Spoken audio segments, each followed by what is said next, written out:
Hi all, Shade Raven here again. Another quick little video. This time I want to just give a little bit of insight into my South Hook Tower module that I created. Now it was quite a while ago with a few updates recently to bring it into the Unity universe for Fantasy Grounds. Um, in essence, when this first come out, Pathfinder 2 was at least the final version, the official version. Since a lot of us had tried the playtest version, was pretty new. So I was looking to give a sort of an introductory module to the series that gave you, a way to play through, see some of the different aspects that could be done. Obviously, combat's always going to be important, and I tried to. I mean, for whatever it's worth, put in some storyline and some backdrop to build into a larger storyline that'll revolve around the entire series. Um, Well, trying to make sure that each one of these small pieces to the series could be played individually for someone who was just looking to have a specific level that they wanted to take some characters through. Maybe it's almost a side trek type of thing. But anyways, when I created these, the first object is create a nice complete reference manual, chapters and stuff that you can go through and see each piece, have a decent idea what you're playing through, the backdrop storyline and all of that, along with adventure details. I, again, kind of a solo project here. You know, um, Trying to come up with something at least compelling enough in the early stages at the low levels to make it, a adventure worth playing through.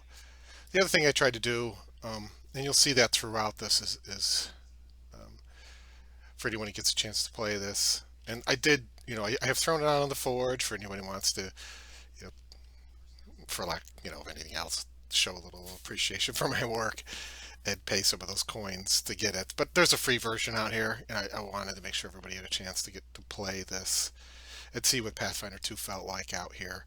One of the things I did also inside of this is everything that I included, all the creatures, the details on playing through exploration modes and stuff.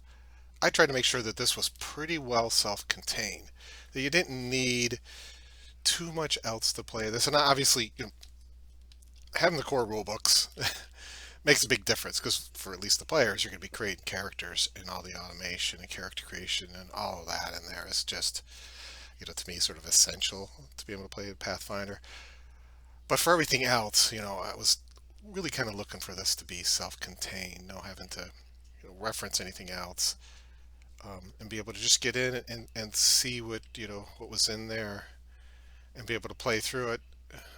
Trying to automate it now that we had a lot of automation that came in first came out, so I tried to pop that stuff back in so you can come in here and see some of the effects that would be happening when, like in this case, where you're trying to get through the spider whisper trails, what kind of went through a mire and afflicted with things. But sort of the same thing with like creatures and stuff like that. I wanted to have bloodfly swarms, and this is where I talked about adjusting counters for party size. One of the things I'd like to do throughout the series is I'm getting close to finishing the second in the series, which is, by the way, a lot more in depth. It's set in a sort of a township with some complicated interactions and social aspects that'll come in that one.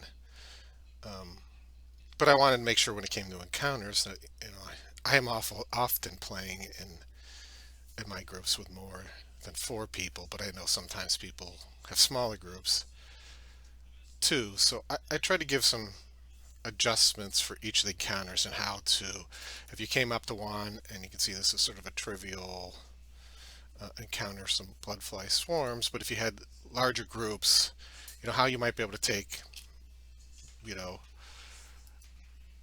oh, adding this extra creature, this individual bloodfly rather than a swarm, and just throw him in there and get an adjustment that kind of adds a little more complexity for a group of larger, or in this case, for a party of three, I suggested maybe returning or removing one of these swarms, throwing in a large blood fly, and you kind of get the adjustment that way. And I tried to do that throughout the whole thing. Again, When it came to exploration mode, since it was sort of new for us, I gave some of the different things you could be doing along the way, along with sort of the description what happens as they're going through, obviously. Uh, some ways to apply some of the different skill checks and stuff. So as you're again moving through this little module, um, you get a little bit of a diversity of things to do. And of course, the usual parcel and stuff. And in essence, that was it. I did, I have, um, you know, you could tell this is created by me. A little map of the area. It's designed, generic enough that I hope it could plug into a lot of different worlds. It certainly had a place that I had in mind when I first started making this for myself, set in the as a part of Varizia in Galarian, but obviously putting it out here for others to consume, I couldn't use their intellectual properties, so I created something for myself where it could fall in, but might be useful in almost any kind of setting. And that was sort of the goal here.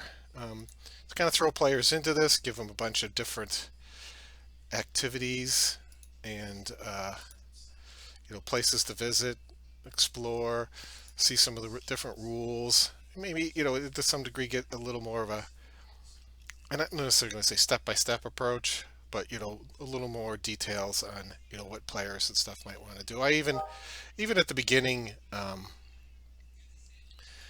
had toyed, like I shouldn't say toyed around. I use this sometimes for myself,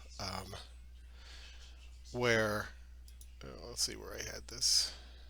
Um, what I called like a different approach to using initiative, so that you could kind of roll it in rather than kind of the trope of roll for initiative to indicate the start of combat, where you could maybe use skills and stuff to lead into initiative and have sort of a smooth transition. For those of you who see this like exploration mode with a hyperlink, as you get in here, um, what you do with that, you could just pop that over here into the chat box like you would normally for like a chat that you might be giving the players. That'll create a link that you can then click on, and it'll pull up the web page for Archives of Nethys, the exploration mode. So if you really want to look at the details on how to do exploration, it'll be readily available just with a simple click from within the game. That seems to be the best way to have that appear inside the game. But anyways, that's just a little insight into what I had done with this. You'll see a little more complexity, but honestly sort of the same approach as I move through the entire series, working out the Conquerors of uh, Daexor Nu